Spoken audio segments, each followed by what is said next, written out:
Welcome to the Texas RPLS Q&A review. Question number 4. I really love practicing in Texas, and I tell people that if you're a surveyor and you love what you do for a living, Texas is the best state in the country to come to. And it's not because they're Texans, because that's not a birthright, but it's about the history, the deep, deep history of Texas land, about the special terminology Texan surveyors use and employ in daily practice, and about just how dear Texans hold land to their heart. Think about all the things we used to do as a state or as a republic. Farming, grazing, agriculture, all requires big, big chunks of land. And this question is really based on one of those historical terms. Let's read and find out what it is. A grant is given in 1852 on the Brazos River for a Sitio.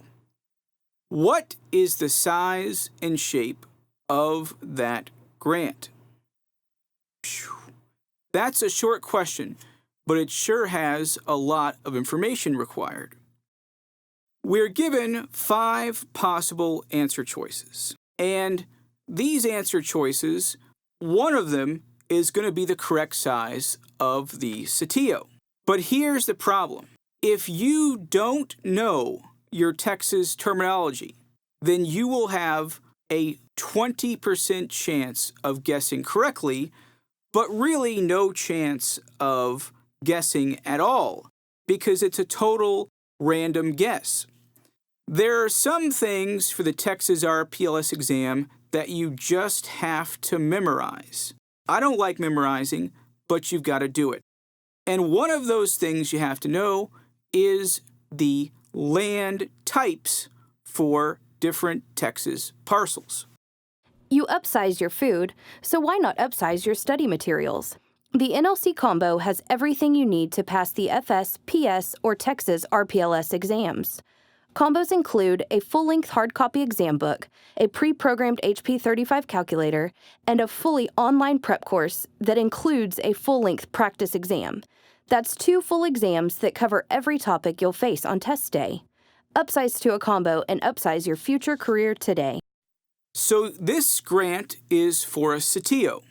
You have to have the size and shape of the Sitio memorized.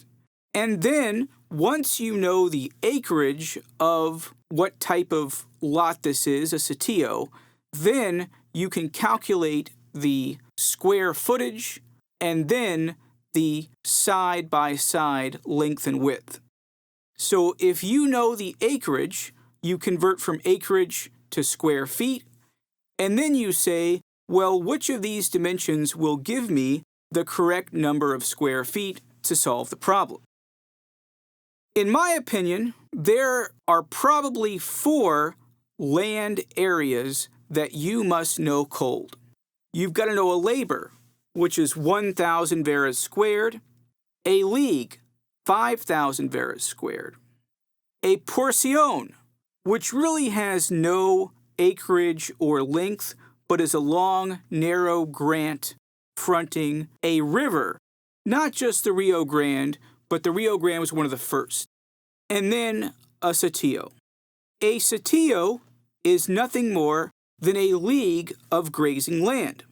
Therefore, a Sitio is 4,428.4 acres, or 5,000 varas square. That's going to require a little bit of math. But if I say I'm going to pick a random number, I'm going to start with answer A. And I'm going to multiply answer A by the length and the width. So 13,888.89 multiplied by itself. That will give me the number of square feet in this polygon. But I don't really need to know that. I need to know the number of acres. So I divide by 43,560 because there are 43,560 square feet in 1 acre. And guess what? our first answer choice yields the exact acreage of a league of land. And we're assuming that all of the possible answer choices are grazing land, so therefore, answer A is correct. Would you like even more? We have created an entirely comprehensive Texas RPLS exam course.